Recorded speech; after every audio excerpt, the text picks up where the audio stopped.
Hallo Freunde! Stellen Sie sich vor, Sie befinden sich auf einer unbewohnten Insel. Was glauben Sie, werden Sie Affen, Palmen und einsamen Strand finden? Vergessen Sie es, es gibt noch mehr interessante Orte auf der Welt.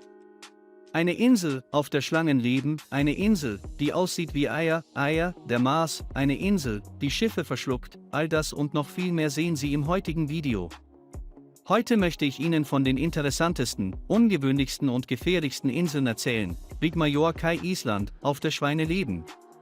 Auf der Insel Big Manager Key werden Sie von einer Herde schwimmender Schweine begrüßt. Das sind keine Wildschweine, sondern Hausschweine, dick und gut aussehend, davon haben Wissenschaftler keine Ahnung. Woher kamen die Schweine auf der tropischen Insel? Vielleicht wurden sie von Piraten als wachsende Nahrungsquelle hierher gebracht, und vielleicht wurde irgendwo in der Nähe ein Schiff mit Schweinen zerstört. Mehrere Ferkel retteten sich und schwammen zur Insel Big Manager Key. Es gibt auch eine etwas bodenständigere Version von Schweinen, die von Geschäftsleuten von Nachbarinseln als Attraktion für Touristen hierher gebracht wurden. Den Schmugglern gefiel die Insel so oder so, große Raubtiere leben dort nicht. Es gibt mehr als genug zu essen, und außerdem kommen Menschen mit Booten, um sie mit etwas Leckerem zu verwöhnen. Die Schweine lernten schnell schwimmen, sie begrüßten Touristen direkt im Meer und bewarfen sie mit Obst und Keksen. Unsere Augen sind die Insel der Kaninchen. Es gibt immer noch eine unbewohnte Insel, die von Okonos-Himatieren bewohnt wird. Auf ihm leben mehr als 700 Wildkaninchen. Auf der Insel gibt es keine Raubtiere, dafür aber viel Gras und ein sehr mildes Klima. Deshalb gedeiht die Kaninchenpopulation hier. Kaninchen haben überhaupt keine Angst vor Menschen, sie nehmen Leckereien von ihnen an, lassen sich streicheln und klettern sogar auf ihre Hände. Und unserer Meinung nach kommen jedes Jahr mehr als 100.000 Touristen, um den Anblick der schönen Tiere zu bewundern. Die Japaner errichteten dort ein Campinghotel, einen Golfplatz und kleine Strände. Okonos-Hima ist erst seit kurzem ein Touristenort. Zuvor befand sich auf dieser Insel eine Anlage zur Verarbeitung und Produktion chemischer Waffen. Jetzt ist es geschlossen, der offizielle Grund für das Verbot ist der heruntergekommene Zustand der Gebäude, doch Bewohner der Nachbarinseln bieten eine andere Version an. Niemand von uns hat mich mitgenommen. Einige Bereiche sind auch nach der Deaktivierung weiterhin gefährlich. Unter der ehemaligen Anlage befinden sich Verstecke, in denen chemische Waffen gelagert werden. Es gibt eine Hypothese, nach der die auf der Insel lebenden Kaninchen Nachkommen von Versuchstieren aus Chemielaboren sind. Nach der Schließung des Unternehmens verwilderten die Tiere und bevölkerten nach und nach die gesamte Insel. Schlangeninsel Schlüssel, Magda Grande. Nicht alle Inselbewohner sind so nett wie Banditen oder Kaninchen. Die brasilianische Insel Cayman Grande wurde von Schlangen heimgesucht. Auf jeden Quadratmeter Land kommt eine Schlange und auf den Küstenfelsen gibt es unvorstellbar viele davon. Touristen, die mit Booten auf die Insel kommen, beobachten eine ganze Reihe von Reptilien, die auf die heißen Steine geklettert sind, um sich dort zu sonnen. Die Insel Camara Grande ist natürlich unbewohnt, niemand möchte mit so grausamen Nachbarn leben. Sogar der Leuchtturm, der auf der Insel gebaut wurde, funktioniert im Automatikmodus. Auf der Insel lebende Schlangen dürfen nicht getötet werden. Darunter gibt es seltene und sogar völlig einzigartige Arten, zum Beispiel lebt der Inselbuschsänger nur auf der Insel Queima Grande. Diese Schlange ist eine der gefährlichsten. In der Welt führt sein bis zum sofortigen Absterben von Nervengewebe, selbst wenn man einer Person, die von einer Motorsense gebissen wurde, das Gegenmittel verabreicht. Es besteht immer noch ein Risiko von 3%, dass eine Socotra-Insel mit einzigartiger Vegetation stirbt. Die Insel Socotra trennte sich vor 6 Millionen Jahren von Afrika. Dieses winzige Stück Land war völlig von der Welt abgeschnitten und die Evolution nahm hier ihren eigenen Lauf. Socotra ist die Heimat von über 200 einzigartigen Pflanzen- und Tierarten, die wie Besucher aus dem Weltraum auf die Adenium-Socotra-Pflanze wirken. Aufgrund seiner zarten rosa-azurblauen Blüten trägt das Haus den Spitznamen Wüstenrose. Seine Form ähnelt einer Flasche, in die jemand einen blühenden Blumenstrauß gesteckt hat. Die Wüstenrose benötigt keinen fruchtbaren Boden, sie wächst auch auf Sand und Steinen und wird bis zu 3,5 Meter hoch. Der Drachenbaum ähnelt einem offenen Regenschirm mit einem schmalen Stamm und einer breiten, regelmäßigen geometrischen Krone. Der Baum sieht aus, als wäre er von einem erfahrenen Gärtner geschnitten worden. Die Insel Socotra hat noch ein weiteres einzigartiges Merkmal. Hier wird die seltenste Perle der Welt abgebaut, eine schwarze Perle mit grauem Farbton. Die moderne Insel der Türken, die isländische Insel, feiert am 14.11. ihren Geburtstag. Im Jahr 1963 kam es zu einem gewaltigen Vulkanausbruch, der ein kleines Stück Land an die Meeresoberfläche schob. Zunächst war es ein gewöhnliches Stück, eine nur geringfügig größere beheizte Pension mit einer Fläche von etwa 500 Quadratmetern. Innerhalb von 4 Jahren wuchs die Insel auf eine Fläche von 2,7 Quadratkilometern und schrumpfte dann auf eine halbe 2 Quadratkilometer große Fläche.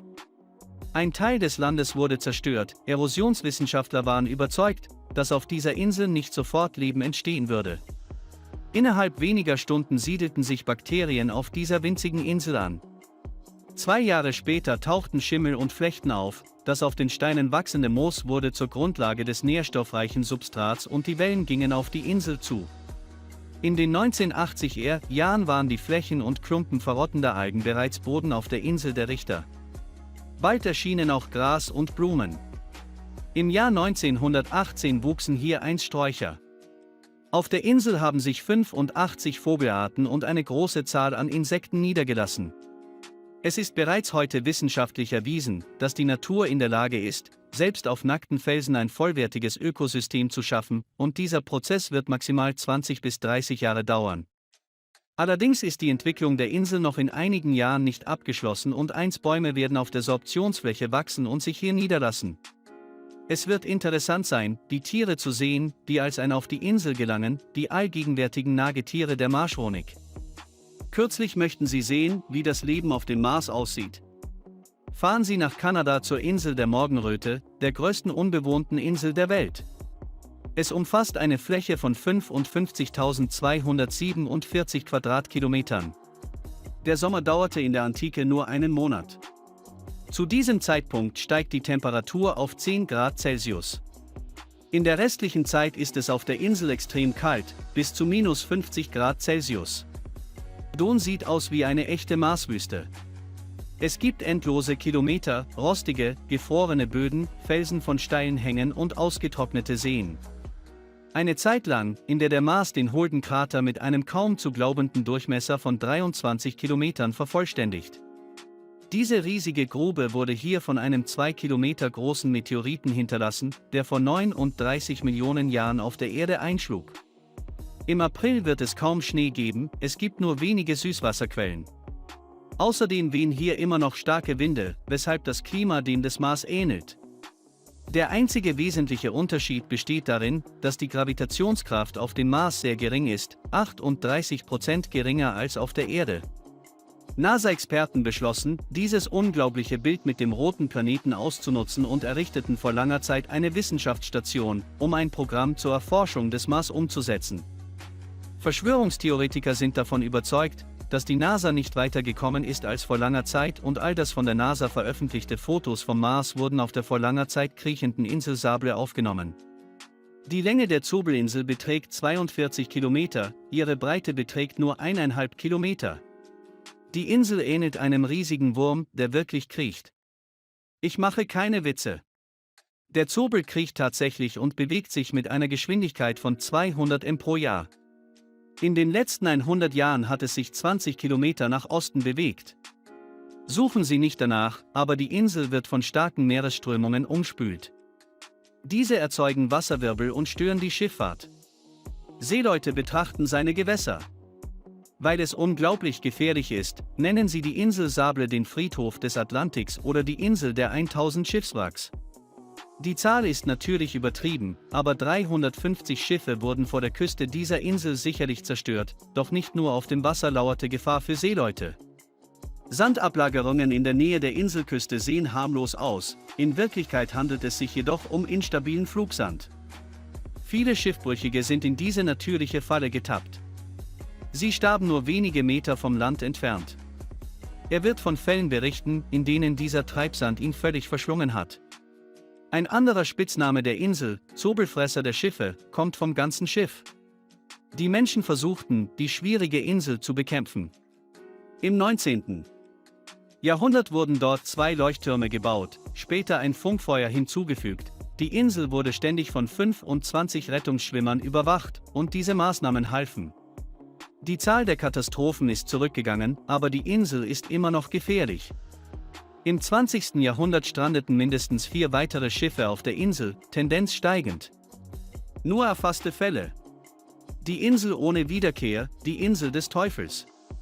Dieses winzige Stück Land im Golf von Mexiko ist auf den ersten Blick völlig harmlos. Woher kommt also dieser furchteinflößende Name? Der Grund ist, dass niemand von dieser Insel zurückkehren wird. Lebend im Jahr 16111 landete ein Piratenschiffskapitän eine Gruppe von 30 Menschen auf einer Insel. Auf dem Schiff brach eine Epidemie aus und der Kapitän beschloss, so etwas wie eine Quarantäne einzuführen, brachte die Kranken an Land, ließ ihnen Essen und Wasser zurück und sagte, er würde später zurückkommen, um sie abzuholen. Der Kapitän kehrte erst einen Monat später auf die Insel zurück und stellte fest, dass es auf der Insel nicht einmal ein Lebewesen gab. Die Schiffsbesatzung fand nur leere Hütten mit Waffen, Kleidung und Lebensmitteln vor. Das war sehr seltsam. Wenn die auf der Insel gestrandeten Menschen von einem anderen Schiff weggebracht wurden, warum ließen sie dann ihr gesamtes Hab und Gut dort zurück? Wenn sie an einer Krankheit gestorben wären, wo wären ihre Körper oder zumindest ihre Gräber nach einem Angriff durch wilde Tiere? Gäbe es sichtbare Anzeichen eines Kampfes, die Räuber hätten alle Wertgegenstände mitgenommen, aber die Behausung sah so aus. Es war, als würden sich die Menschen davon entfernen und nie wieder zurückkommen. Das ist ein Geheimnis der Teufelsinsel, aber es gab eine andere Insel, die auf dem Piratenpfad lag, und sie wurde von einem Kapitän bemerkt. Er beschloss, seine Schätze auf der Teufelsinsel zu verstecken. Nachts segelte ein kleines, mit Gold beladenes Boot zum Ufer. Ihre Besatzung bestand aus mehreren Seeleuten. Sie kamen am Morgen nicht zurück. Dann kam ein Sturm, der 2 Tage anhielt. Sobald die Wellen aufhörten, schickte der Kapitän Piraten zu den armen Schiffbrüchigen. Ja, was meinst du, sie haben nichts gefunden, weder das Boot, noch die Seeleute, noch den Schatz. Der Kapitän glaubte, die Deserteure seien mit dem Gold geflohen und im Sturm umgekommen. Bereits in den 1950er Jahren las der Nachkomme des Kapitäns die Aufzeichnungen seines Vorfahren. Er kam zu dem Schluss, dass die Seeleute den Schatz doch auf der Insel vergraben hatten. Ihm zufolge führte der Sturm dazu, dass sie nicht zum Schiff zurückkehrten. Ein junger Abenteurer kam einfach ums Leben, er begab sich auf eine Expedition, segelte zur Insel und verschwand auch mit seiner gesamten Besatzung. Die Retter fanden nur ein leeres Lager und in Ufernähe vertaute Yachten. Im Jahr 19.186 landete der Millionär Suarez auf der Insel. Als er auf einer Yacht reiste, erregte eine schöne tropische Insel seine Aufmerksamkeit, und so beschloss er, dass 3 Männer und 3 Frauen nach ihrer Erkundung an Land gingen. Unnötig zu erwähnen, dass keiner von ihnen zur Yacht zurückkehrte. Eine Erkundungsexpedition durchkämmte die gesamte Insel und fand nur ein Mädchen, das in eine Grube fiel, sich den Kopf aufschlug und das Bewusstsein verlor, die anderen verschwanden spurlos. Die Polizei hoffte, nur einen befragen zu können. Der Zeuge starb jedoch auf dem Weg ins Krankenhaus. Die Teufelsinsel hat ihr Geheimnis also nicht preisgegeben. Aber die Einheimischen wissen, dass es nicht ratsam ist, diese malerische Insel zu besuchen. Genießt du das Leben?